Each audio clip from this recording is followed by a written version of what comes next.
So when you elevate and transform yourself, let go of the things that you're no longer serving you, you're inviting in this person that you know you already have inside. That's when you're creating from an inspired space, because it took me a really long time to figure that out for myself. I'm still in an evolving journey in that. Healing is resisting nothing that's coming up and love everything.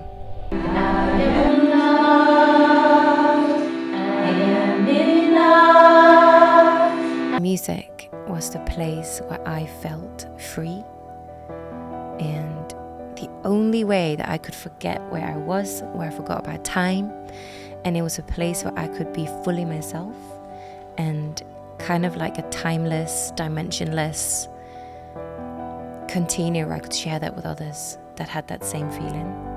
And that's been the only consistent thing throughout my life in such a scattered life.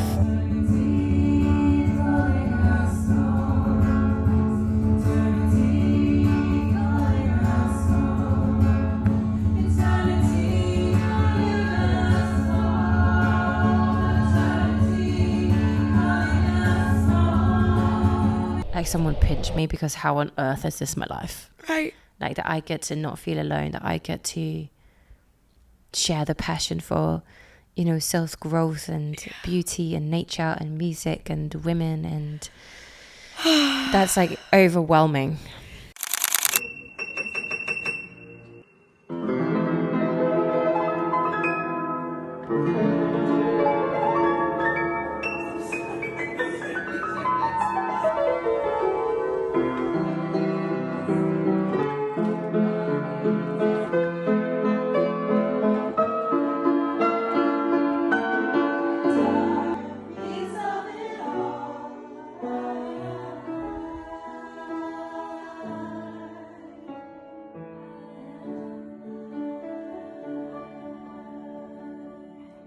Could you introduce yourself?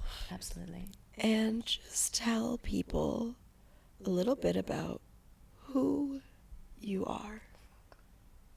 Not what you do. Okay. Who you are. Who I am. Okay. And why you are. And why I am. That's a very loaded question, but okay. You can do it. I got this. I am Luni, and I'm a creative being that want to make this world a better place by sharing music and make art out of things that were seemingly boring.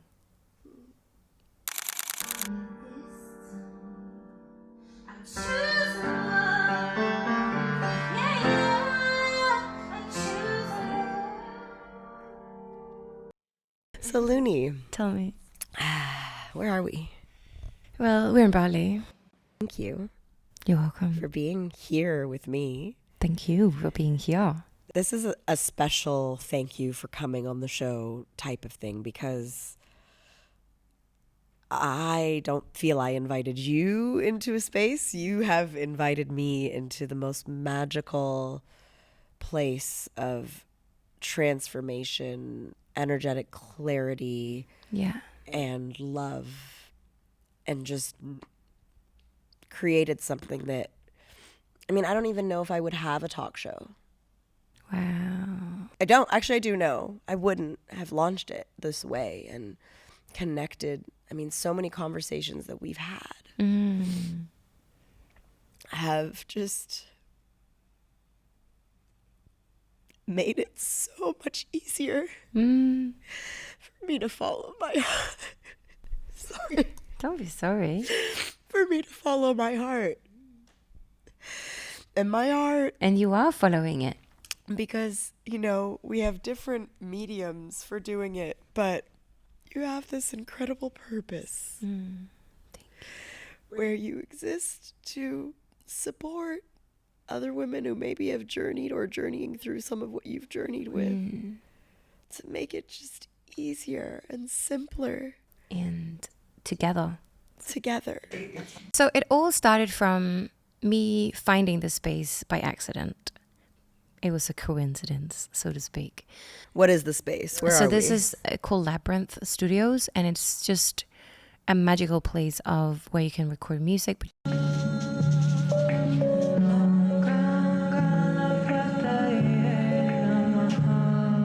You feel so grounded to nature.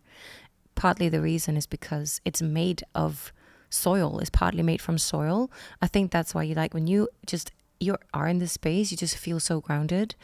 You're surrounded by nature, but it still has that like openness, yet it's quite luxurious. So you still feel like you're somewhere special.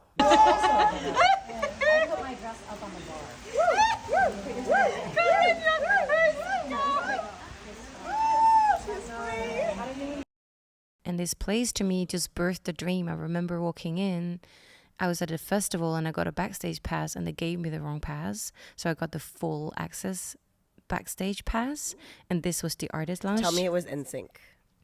It was 100% not.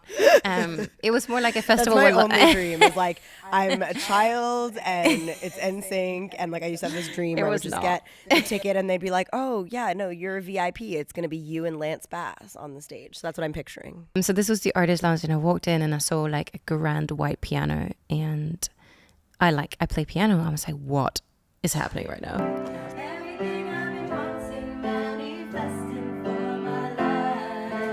And then I hired this place just for myself. And I brought my friend with me who's doing pictures. And she was like, oh, she just saw the magic in my eyes.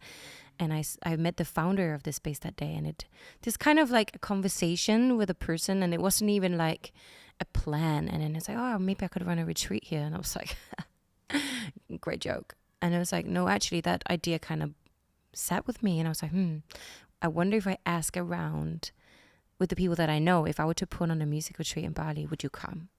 And that's the only question that I asked. And I had like 4 yeses, and I was like, oh, so I guess I'm putting this together. That seems like enough evidence. So I think it's like sometimes you just have to test the idea. I hadn't made a webpage.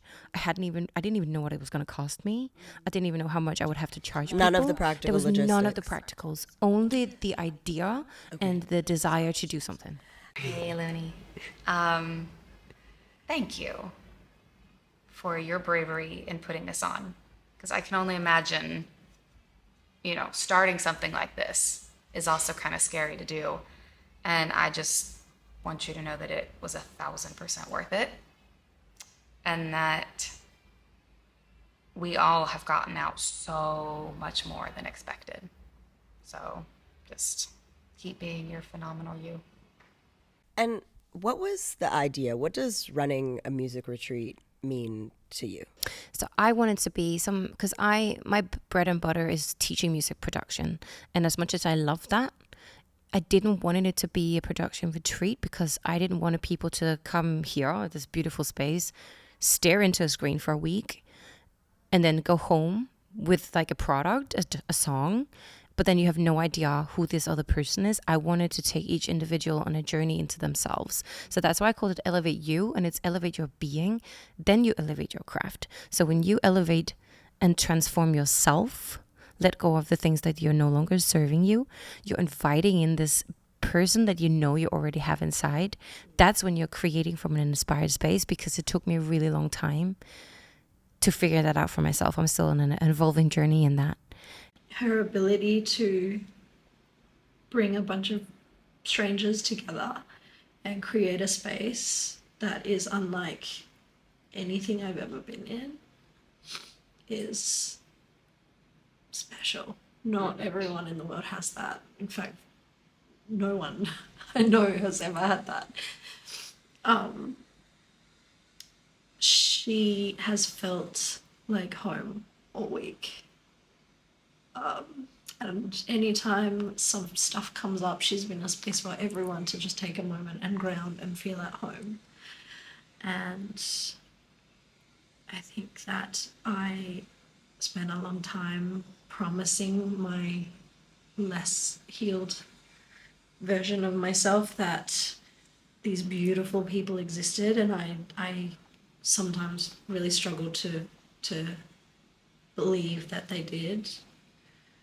And she is what I promised myself existed for a long time, and it feels really nice to admit it. Why music? Why music? Because music was the place where I felt free, and the only way that I could forget where I was, where I forgot about time, and it was a place where I could be fully myself and kind of like a timeless, dimensionless container where I could share that with others that had that same feeling. And that's been the only consistent thing throughout my life in such a scattered life, you know? You're a flipping legend. Luni, you are incredible. You are a legend. You are touching so many people's lives because you are touching our lives, which will then ripple out and affect other people, because you want to heal the world through music, and you are healing the world through music. You are healing the world through helping and creating a space where we can heal and create music that will also heal the world. And I just am in awe of you. Thank you so much. Some people who are watching today might not identify as musicians, might not be musicians, right? What role do you think musical expression or musical play can have in somebody's healing, whether they feel like they are musically gifted or not? So it's actually not about being musically gifted. It's about having a love for what you're doing. And I think that's one of the things that have really helped me is play, because there's no rules to play. And play through music, whether you are playing or singing or just like enjoying it because of its existence, is enough to heal. And that's enough to make a difference. Like appreciating it and feeling it with your entire being.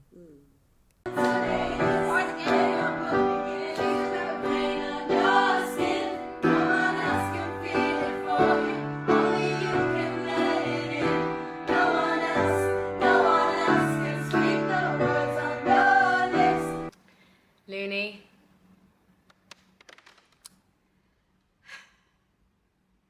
a magical spiritual warrior beast of a woman. You have my full heart and my full love and joy and gratitude for life, my sister for life. You have really transformed not only my life, but the sisters around me that I have connected with for life. And for that, I love you so fucking much. Where are you in that process, in that journey? I know, like, whenever I've been involved in healing other people, working with other people, coaching other people, it's often coming from a place of, you know, empathy and personal experience, resonance of, hey, like, I'm on this journey with you together. I found that for me personally, that's the most effective way to coach. And as one of your, you know, I don't want to call myself a client, as one of your experiencees. Yeah, I like that word. I feel I am on a journey with you where in some areas you're, you know, slightly ahead or more ahead, or in some areas maybe I'm supporting your growth. Where are you on this journey, and why is it important for you to share that journey with other women as opposed to just having it be your own? That's a very good question. I think it came from me wanting connection, essentially, and really share the wins. I think there's a very big difference with providing a service. Let's say that you produce a track for another person. I provide a service for you. But when you teach something, you get to share the passion and you get to share the win. And essentially, all I want is to teach what I already know. And then I am progressing. So I'm also learning. And then whoever I'm teaching is also learning. So we're both on this journey, but I probably just have a few more experiences in the bag of something. But there's there's quite a few of my students that have, like, how do you say, quote unquote, like excelled, how do you say? They go beyond me. They are way more independent in their music production and for example, I don't do mixing. I don't do mastering because I flipping hate it. It's not my forte. I don't like it. And some of my students... I'm also not a fan of you the know, mix. some of my students have really progressed in that. And I think that is the beauty of planting the seed. I don't want to give you a fish. Right. I want to teach you how to fish, and then you go and find the ocean that you want to, you know. Luni. Luni, I love how you have lived in the places we are in, like inside of our process. I love how you've walked through that and you continue to walk through it.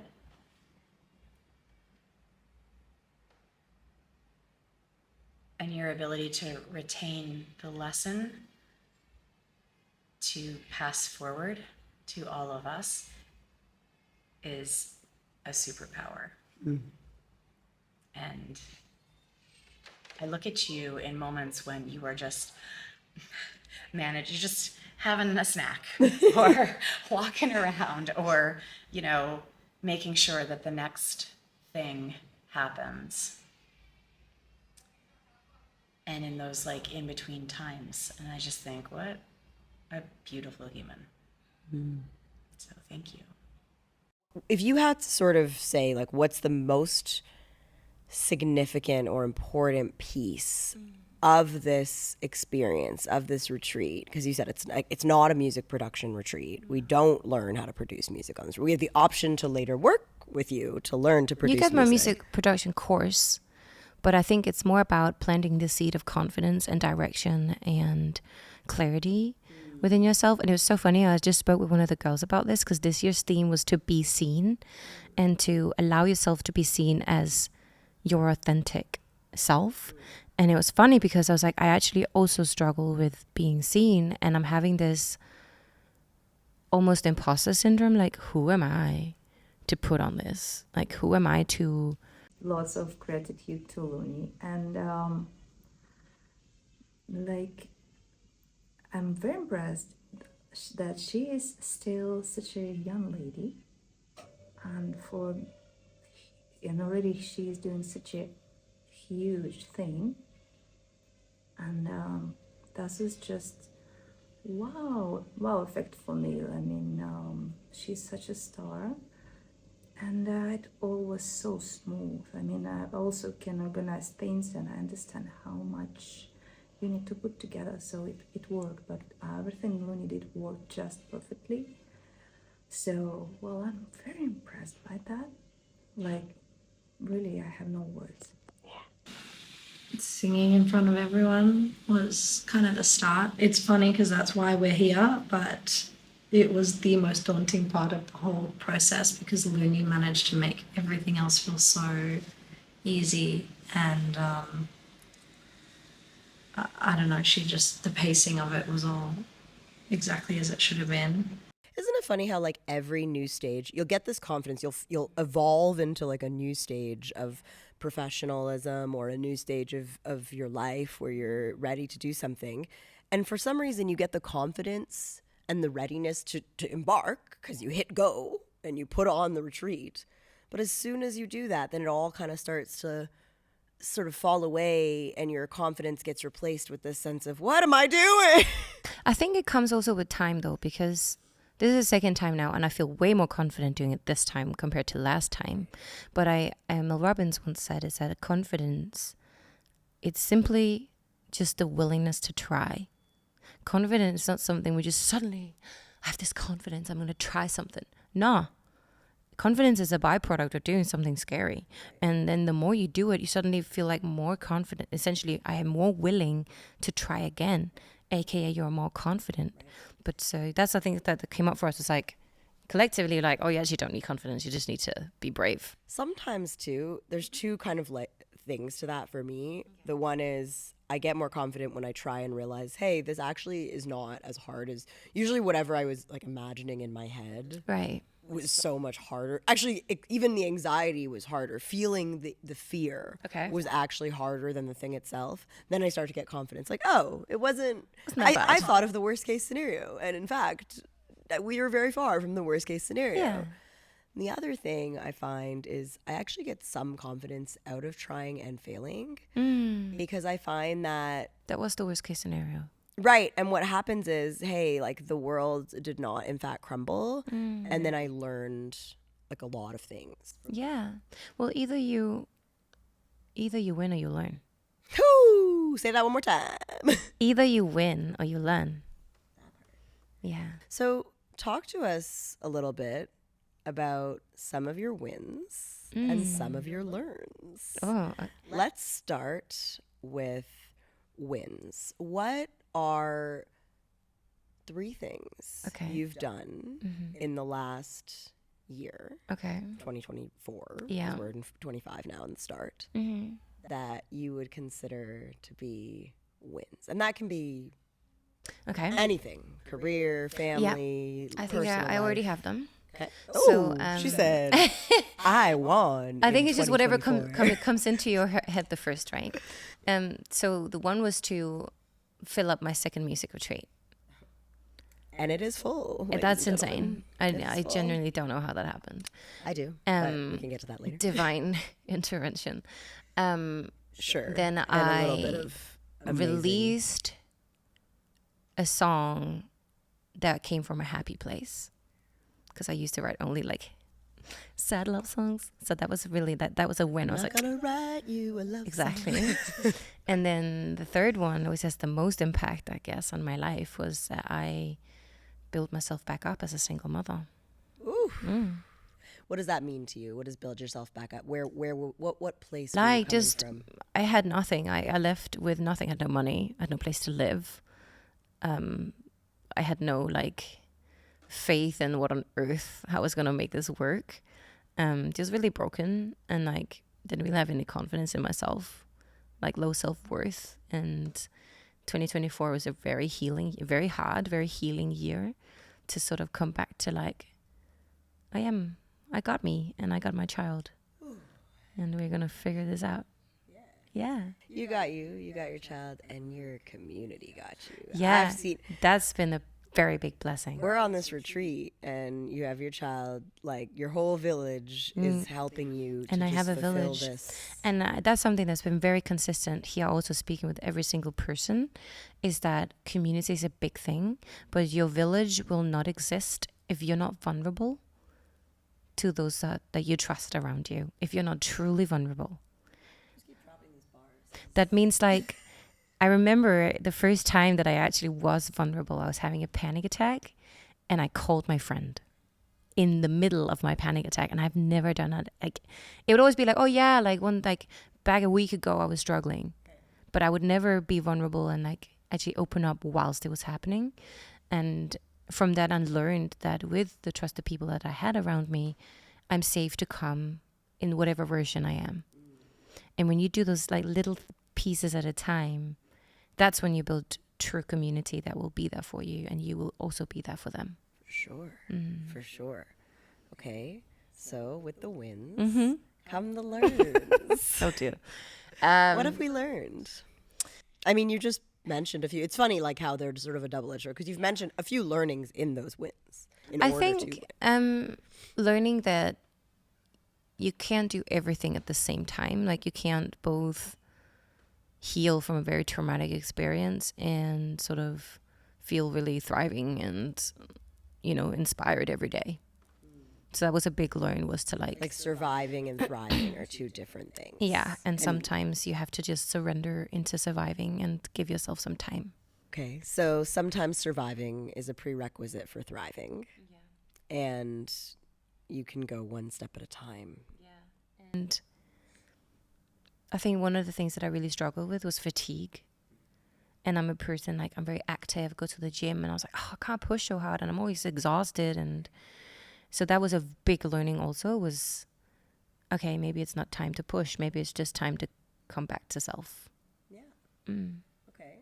Any others?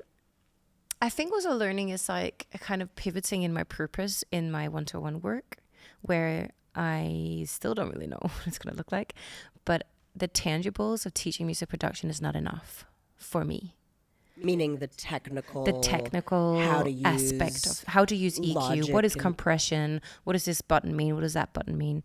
I love that part because I know that knowing how to do that can birth so many things. But I also love talking about the the mindset of being an artist and the blocks that comes in the way and personal development and all of those things are surrounding being a creative person. That's really what's like in my heart. It's funny, we use the term like this is how I butter my bread, or my bread and butter, about like what like provides us like financial fulfillment. But I often think about like what is my bread and butter in terms of like what is really the heart and soul of what I'm trying to do. I love that you've said that, because for me, as a person who's embarked on the experience of learning to produce music in this last year, which shout out to the wins and the learns. Those are two together, because, there were some learns. But as a person who's embarked on my journey with you as a coach, I mean, we've had sessions where we barely even touched the but it's not even about the logic. There's not even logic problem. Because we had to overcome certain limiting beliefs, certain fears about again, we talked about imposter syndrome, place of belonging, and, just those things that come up when you're trying to be expressive and creative and you want to be free, but freedom comes from that's in your head, and it's in all of our heads, but like hands down, every single person that I worked with in that capacity has hit this block. And it's not it might come up as a technical thing. Oh, this didn't work and that didn't work. But it's always a mindset thing, because there's a reason why that we haven't progressed in that specific area, and it's not a tech thing. It's always something that's in here or in our hearts. Right. Talk to me about the process of planning a retreat like this as you pivot into truly understanding the role of our self-belief, our self-confidence in propelling artistry and expression forward. There's been a lot of really incredible programming both years. I've attended the Elevate You retreat 2 years in a row. I cannot believe I'm in Bali for the second year doing this, but that's how important this investment was in my growth, in my self-being. As a creative with ADHD, who's, been kind of stalled in some arrested development for a long time, and giving myself permission, the programming here is something that I didn't know what to expect, in year one. And I knew there would be some soul work and whatever, but what are the key elements of this retreat and the progression of them? And why is that? Talk to me about the intention. Yeah, I understand what you mean, I think. Yeah, just, what's the journey that we're on and why? So before we can create something, we can obviously sit down and put a timer on and start making something. But I wanted to provide a toolkit in which you can make inspired action. And how do we do that? Well, first of all, we need to find out what's holding us back. Why am I not where I want to be? What's that about? So that's a big one, because we're identifying some really deep work that's not only relating to music, but also in life. It can be like my income source, my relationships, my life, my quality of life in general. What is holding me back? And then we're going to release those things. So there are some modalities that we're using to release blockages. So things like, I'm a lover of breath work. We've used those techniques. We've done some somatics. We've done, we just washed, journaled, really have a safe space. The whole point is having a safe space to experiment and feel held. Because the thing about inner work, there's only way is through. But when you go through it with people that can hold your hand, it makes it easier and it's less scary. And that was like number one. And when you go through deep work with someone, you're just connected in a special way. And then when you've done that, suddenly there's space. It's kind of like, oh, I want some new furniture in my living room. Yeah, but you still got that old couch. So how are we gonna fit this new beautiful couch if we don't get rid of the old one?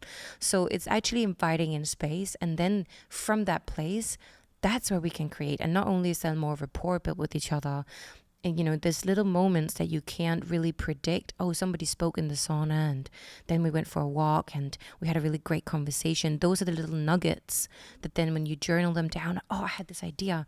That invites for inspired action. And then you are in a space that's really easy to capture that moment. So, you know, we've set up several recording stations. We've got a producer there to support each individual to really capture that moment.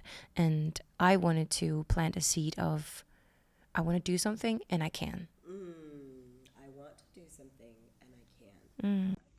I'm so grateful for the experience that Luni has offered, the space that she's held, the unbelievable parts in between that she's seen and foreseen and made so safe. Like, you know, every little detail Luni has thought about, and her attentiveness and her graciousness and the way she holds space for each human in her life, and you can really see it, you know, and her belief in sisterhood and women really feeling empowered to doing what they are just creatively born to do. Like, you know, finding that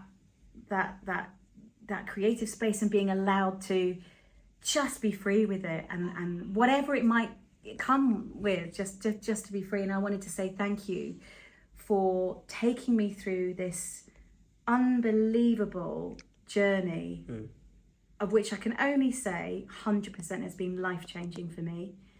And I don't know what's coming. I don't know what's going to arrive. And I'm not going to predict any of it, but I know that it's going to be beautiful. And whatever I need to let go of, I'm just going to let go. Whatever I need to allow to come in, now I have the spaciousness to allow it to come in. And from there, I mean, I just feel I've got fire in my belly again, like a good fire. I think for me, experiencing this retreat, there's sort of two lanes of trust that you develop in order to open up your expression in this particular setting. Right. The first is absolutely trust of yourself. But sometimes that's really hard to achieve. I mean, we spend our lives trying to achieve that. So, you know, thinking I'm going to achieve self-trust in a week is ambitious maybe. But that's where the second one comes in for me, which is trust of others. If I can surrender to this collective and this community of amazing, powerful women where I know I'm seeing more in a lot of these women than they're seeing in themselves. But also sometimes the recognition of self-trust and growth is not instant. Example for you, I didn't even know until maybe a few months ago when you told me that you had expressed last year that you had never written a song. And then when we worked together after, you'd created 20 songs in a span of like 8 months. Yeah, I still don't get and it. I think like you probably didn't even notice that until hold on a minute. Like, so sometimes it's not instant. Yeah. And sometimes we don't even realize our growth because we're in it. What we're unlocking. And I think we have women here from everywhere in the world, in Europe and Australia and America, and I don't even know, who've lived everywhere, different ages. Some are pregnant, 40s, 30s, 20s. What is something that all of the women that are attracted to you and to this retreat and to just pursuing greater creative freedom, what's something that we all have in common, or one thing that we all have? There's definitely several things that we all have in common. I think it was actually a little bit sad because I recognized something the other day. I was like, oh, we all have this in common, that we feel like a little bit misunderstood in the world. And there's a desire for belonging. And there's a desire to be seen. Like, I want you to see me for me. And it sounds like that every single person have had this like expectation to be a certain way or live a certain life or whatever it may be in that realm. And it's like this desire that there is more. There's more to me, and there's more to my life, and there's more to the people around me that I want to be around. It's so such a freeing experience when you realize this thing that's been in you and holding you back and hurting you is just so far from an isolated experience. Like, we just, no matter how much we know, like, there's so much collective doubt and collective suffering in the world. And of course, in theory, we know we're not alone. But to gather together in a space and have one person open, and then almost like a domino or a waterfall effect where then another person opens and another person opens, and you realize, like, hey, I remember we had a really impactful experience the other day. We were doing you really put people in a place, you know, to get uncomfortable. And we're going to talk about why discomfort is so important. But the experience was that we all had to sing and on our own, in front of others, guided with Luni. And it was the first time that we would be singing and sharing our voices with the other women after a couple of days. The first few days we're not doing really singing, we're doing that, The more collective singing. We sang in group, but not really sort of exposing each person. Yeah. And so, of course, we're all in our own, where we want to give our love and our energy to the other people, but also there's part of you that's just thinking about yourself and when's it your turn and what are other people going to think. And one of the women who's so incredible, she ended up opening up and sharing that she has this story within herself that she feels like she's the worst singer in the group. And I could barely even take a breath before jumping in and saying, hey, we all think that. We all, because I had literally had a conversation with almost every single woman here about that, who had literally come up to me being like, I just know that I'm the least experienced. I just know that I'm the one that doesn't. And I was like, honey. It's a lot of self-judgment there. Yeah. But it's because how do you know? You know, everybody has different experiences. But also, what are we comparing it to? Right. I had a story that I wasn't like as good of a singer as everyone else. And realizing that, you know, I'm not the only one with that story and that we're all here together, and it just felt incredibly supportive. So even though I was terrified, it, like, the ground, you know, rises to meet you, right?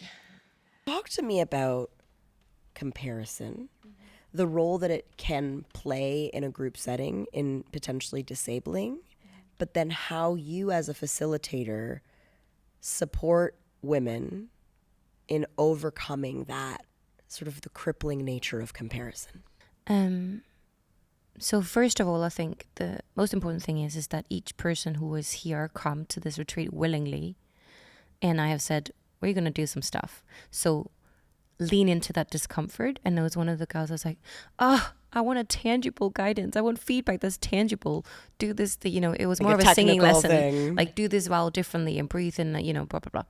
And where for her, it was more an energetic thing. And I said to her, you're going to get the feedback you're going to get because that's where you're meeting your resistance. And wherever you feel like, I don't want to do that thing, that's probably because you need to do it. You have to lean in. You have to lean in. And I also think there's so much power in doing it in a group because you learn so much about just growth when you witness another human being go through that resistance and they feel, goosebumps. You get the freedom, you get the freeness. You're like, you really see that like person like crack it. That's really powerful too, when you can appreciate like your sister doing that. And then you can also like recognize that in yourself. So it's actually win-win. But comparison is, I feel like we can't avoid it because we recognize human nature. And we relate ourselves to others and stuff like that. But I also think each person has just been so open and vulnerable and very supportive of each other that I haven't noticed any sort of outwardly comparison that I've seen. Right. That was sort of detrimental to someone's growth. Yeah, I found it's sort of a reworking for me personally. I will notice the thoughts because, like you said, it's natural, right? So, like, there are some women on this retreat, when I tell you, like, they can belt, they can sing, And there's women, like, there's ones who have been, pursuing professional music for a decade. There's been, some who aren't. And I find, like, I'll notice the thought You know, like, oh my gosh, I wish I could sing like that, or I wish I had made records like that, or I'll never be able to. And then right once I acknowledge it, I then go, I kind of create, I don't want to say create a standard for myself, but I go like, start to lean into, well, what is it that I love and appreciate about that? Are there things I can... What is the invitation? Thank you. That's a wonderful way of phrasing it. What is the invitation for me to grow and expand? But I also think sometimes comparison, if I feel I'm comparing myself, it's very nuanced, because it's a fine line of like self-worth and knowing where my strengths are and where I'm unique and I don't have certain other skills, but I have blah, blah, blah. But I also think it's an invitation to me, to myself, is where am I not doing the work? Because a comparison, if you witness someone, you're like, I see your success, and there's a part of me that's comparing me to you. It can also be like, okay, but maybe I just have to do some more stuff.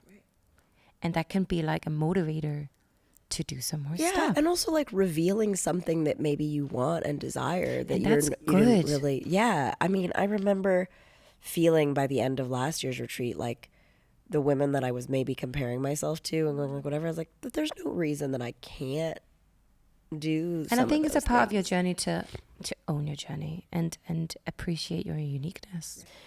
And with that, if you could leave the audience with one message, one nugget, one takeaway, one Luni legacy. Luni legacy? Okay. Luni legacy. Yeah, I've got it. What would it be? It came to me the other day, and it is that healing is resisting nothing that's coming up.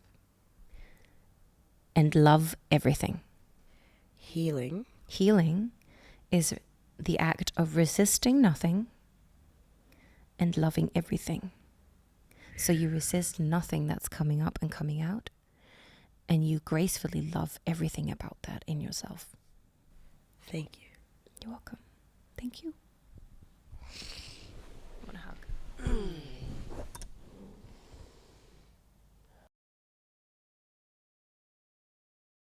I wish that I could bake a cake made out of rainbows and smiles, and we'd all eat it, be happy. She doesn't even go here. My name is Diamantina. I am currently in Bali in Labirynth Studios at the 𝒂𝒂𝒂𝒂 retreat.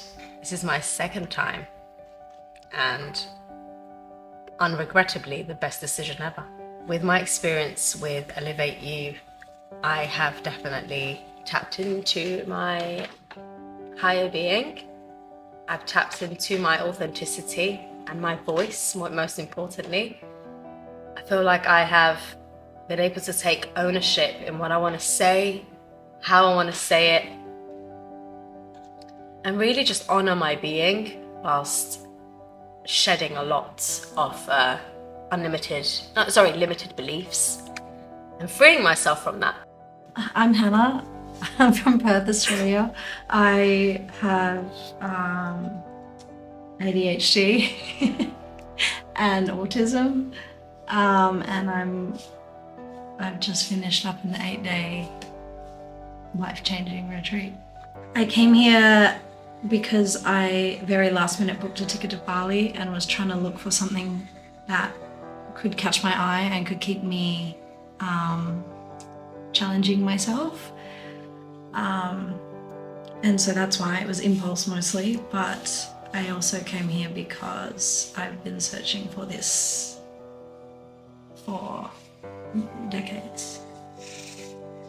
A safe space, community, sisterhood. A space where you can show up as you are, and it can get really uncomfortable. My name is Emer. I'm from Ireland, and that's who I am. I am in Labirynth Studios in Bali right now. I came here to meet my artist, to meet who I am as an artist, and to explore that. Hi, I'm Maggie Bear. I'm a creative, I'm a woman. I am on Luni's 𝒂𝒂𝒂𝒂𝒂 retreat. to dig into some creative juices and be inspired by the women around me. I was feeling stagnated in creativity and felt like I was just on the cusp, on the edge of some really great breakthroughs, and needed a good catalyst to pop me over the edge. I'm Mek. I am a creative person. I'm a dancer. I'm a singer. I am a producer. I'm working on learning more about production.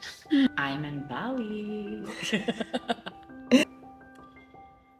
I have a wonderful community. I connect with them in so many capacities around music, but not around creating music. So it's like next door to creation of music. We create all these other things. We create experiences, but not music. And so I wanted more connections about creating music and meeting more people sort of in and around the space that I feel I am in as well. My name is Adina. I am a mama of 4 beautiful children. I'm a wife.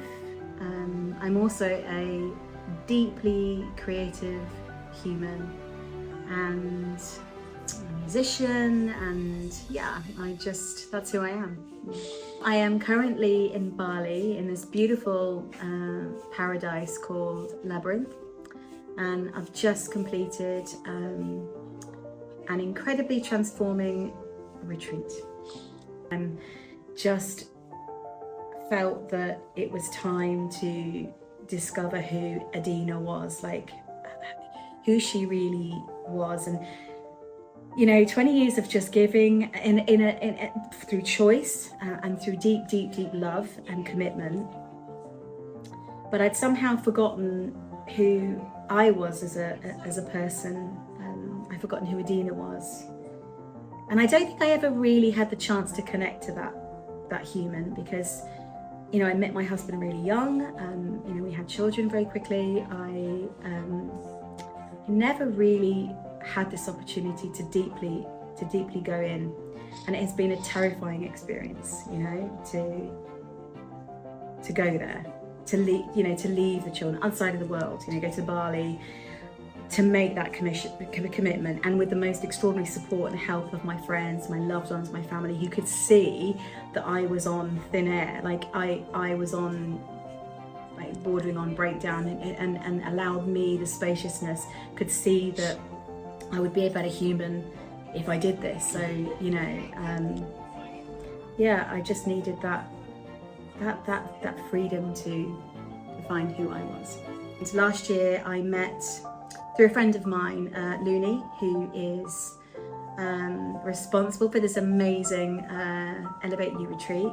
And she introduced me to something called Logic Pro, which allowed me to alleviate any fears of tech, because I'm a complete technophobe, and gave me this kind of like key to writing my music, to finding music, to making myself accountable for writing music. And it literally saved my life. I went through some incredibly dark times, and this was the thing for me that it just gave me breath. Like it was like somebody had resuscitated me somehow. I'm Olga. I'm a woman, and I'm a singer and a mom. So here we on retreat called Elevate. I came here to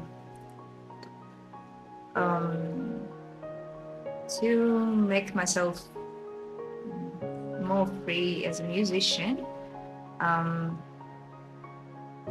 Yeah, but actually finally I found out so that I got here much more than just that.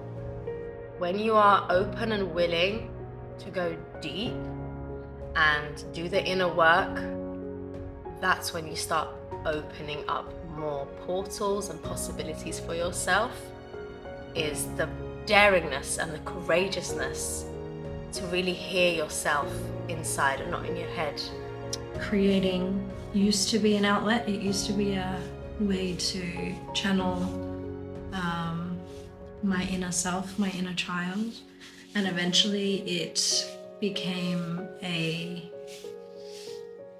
compulsion to, I guess, create from a place of needing to prove something or needing it to be perfect before it was released into the world, and so it became a point of a lot of anxiety for me. So learning to create again from a place of just love and curiosity. This week, it's been really tricky trying to meet the parts of myself that are maybe blocked from a spiritual sense and a mental, psychological sense, and the parts of me that quite literally are limited because I have a completely different neurological makeup. And trying to learn that the limits sometimes are there, not because I'm just not trying hard enough, and not just because I'm not good enough or trying farther enough along. They're there because I work differently to other people, so I can't.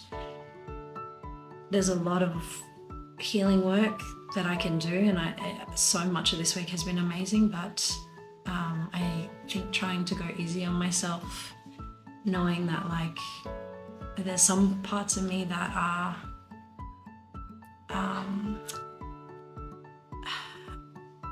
that are always going to be like that, and I guess learning to love them and listen to them.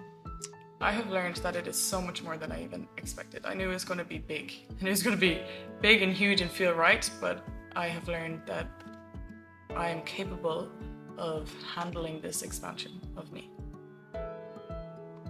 Uninhibited clarity of just things that I felt like I was, needing to hear. Just in terms of, how I'm trying to be vulnerable in the world and share my authentic self without the fear of just other people's opinions of it, sort of thing. I think one of the things that my brain tends to do is tell a story that I am on the outside of a group. And I think that being here, it has brought around the lesson that that's a story, and it's wonderful when everyone is their own brand of weirdo and everyone gets together and you realize that nope, we're in it together.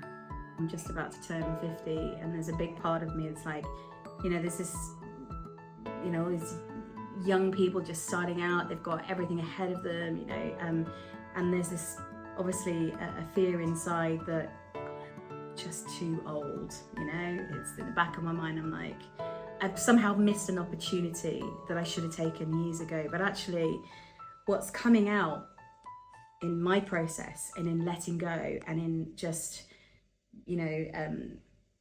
facing those fears and those little voices in your head that tell you you're too old, you've done this, you've made your choices, is that that it's possible to find even more depth with what I've learned over the years, and to find that actually there's never the wrong time. It's absolutely the right time, and it feels so right, and it feels really exciting, and anything's possible, and I'm really being in this space right now, and having gone through what I've just gone through on this particular retreat. I've felt this this little voice saying, you're free to kind of to explore that part of you, and it doesn't matter how old you are. And rather than living my life and never doing it, like, what's the point? Like, just jump in and try it, give it a go. We did build a great community of amazing, lovely, very talented women.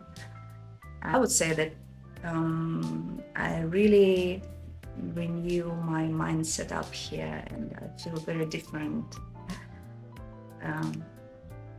between how I came to this experience on the first day and how I'm living now.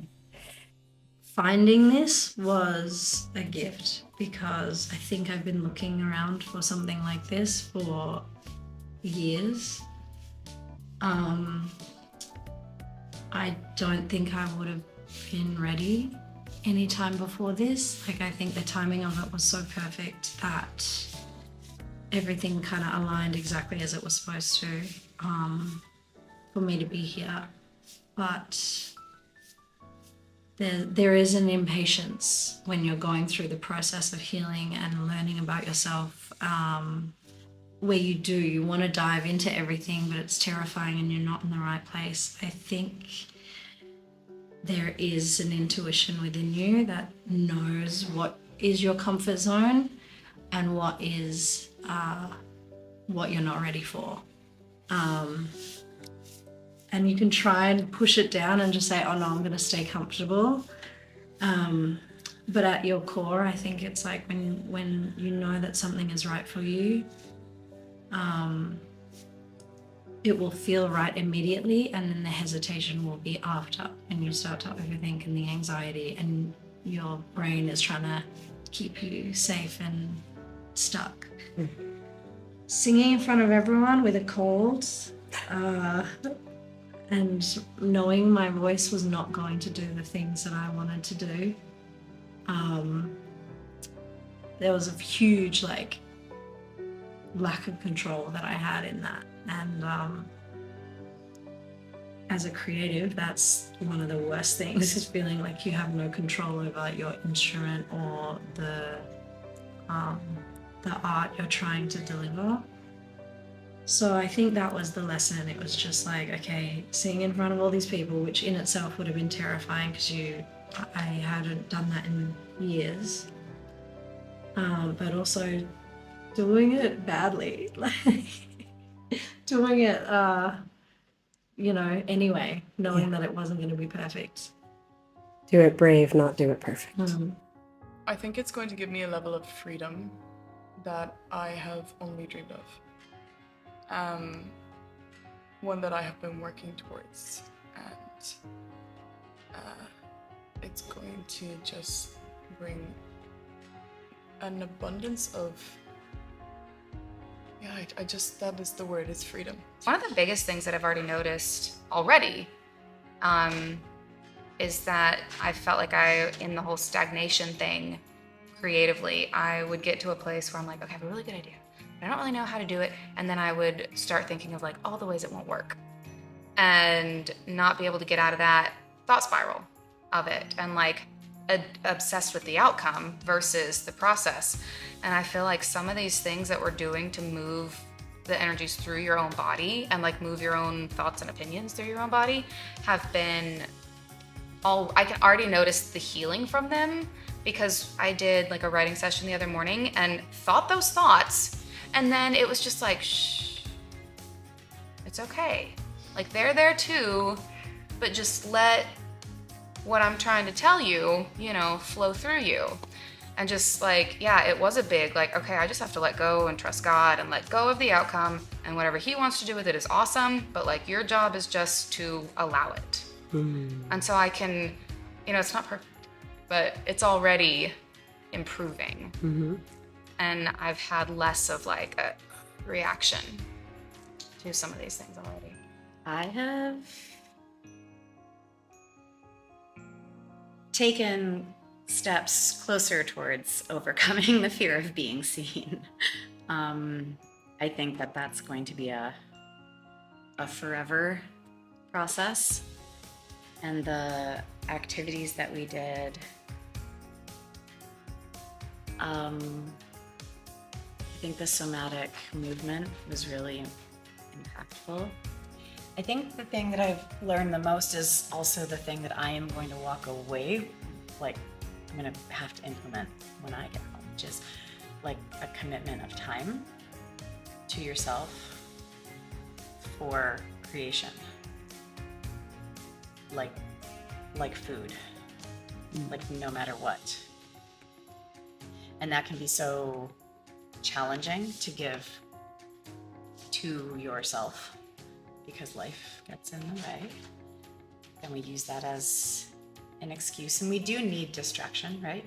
We need to process some distraction, but creating the time. Because maybe you can't go away for a week to Bali, but you can take an hour every morning to write, to sing, whatever it is you do. Or 20 minutes. Or twice a week even, like whatever it is. Nothing feels more like myself, yet more connected to everything else at the same time. And when I don't do it, it's so out of touch and out of focus with myself and the energies around me. And sometimes you can exist that way for a while before you're like, oh shit. So, if I want to feel the most like me, I must make. Find a way to connect to that little girl who is free, who can sing, who can dance, who can, whatever it might be. Find a way to connect to that uninhibited part of you, that child. Find her and see her and hold her hand and take her through that journey without fear. I would tell her that anything's possible and that the only thing that's stopping her is her mind, you know. You are about to go through a big life change, right? Yeah. Boop. Hello. I'm having this baby. little baby, yeah. Why was it important to you to explore your creativity, your artistry, your music right before bringing new life? Well, I think for me it was very important not to do the same mistake, the pattern of mine that I don't like. Like I would put everything before my creativity. You know, like I could say again, well, I'm pregnant, I want to be a mother, it will take like at least 3 years to be very close, and then I might start doing music. So I just really wanted to change that and don't put myself in the line with what I want to. So I would love to learn how I can still do, and for me and for kids or whoever I care about. So yeah, so I got some me time. We all are extremely unique and we all exist to be seen, and this is what actually we're supposed to do in life. And we don't have to be shy, or we don't have to overthink this, and just really to be your true self is what we're here for. I'm kind of anxious about going back to my own space and not having that. So I feel like my big homework is going to be to put it on myself to cultivate community like this. And that would probably be my biggest piece of advice, is to work toward cultivating a community, even if it's just one person that you meet and you find out they also have some semblance of a creative ambition to just like, hey, I would love to, chat once a week and just kind of have accountability about like what you're working on. No judgment. What I'm working on. No judgment. A big thing that I feel like is so important with creative community is when people understand that it's a process and they get that it's a process. And so we're not trying to sit here and evaluate something that's in the middle of being worked on as though it's a final product. You know, that's like not our job. It's just to make sure they don't stop.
And then She's gonna do still so we keep stay low. Yeah, I'll keep the higher for now. Yeah, why don't you play Olga? So yes, it's like this, as I understand.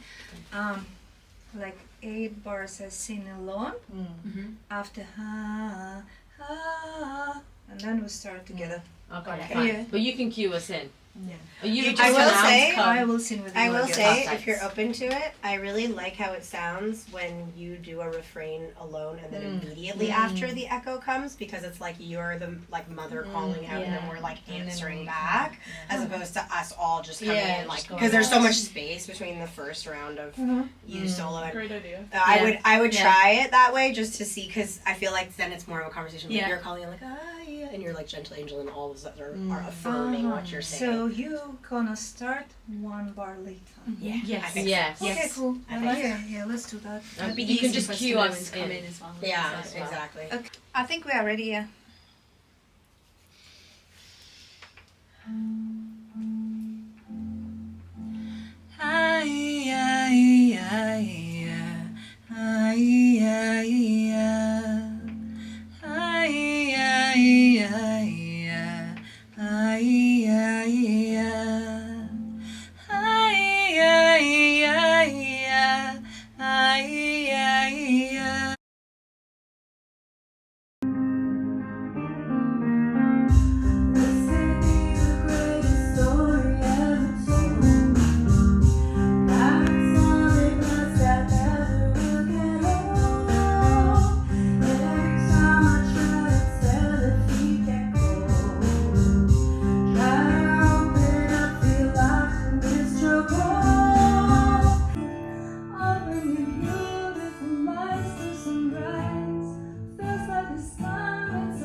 cells begin to generate such light when you're 40 and you're 50 and you're 60 and so on.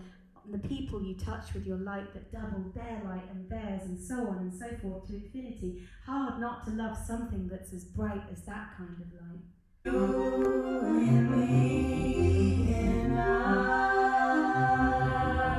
and you and me and us, and you and me and us,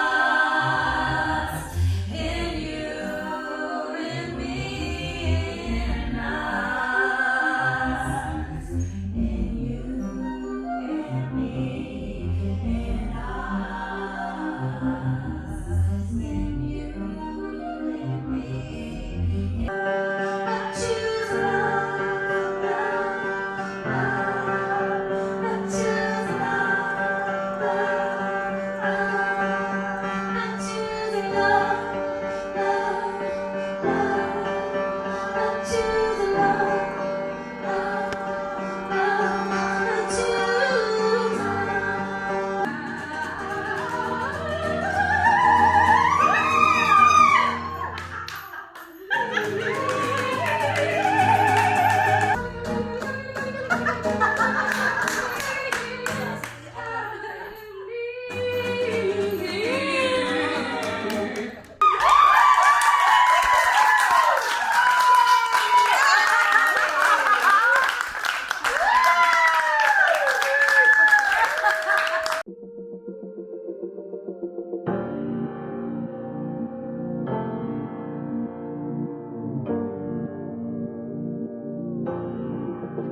Thank you.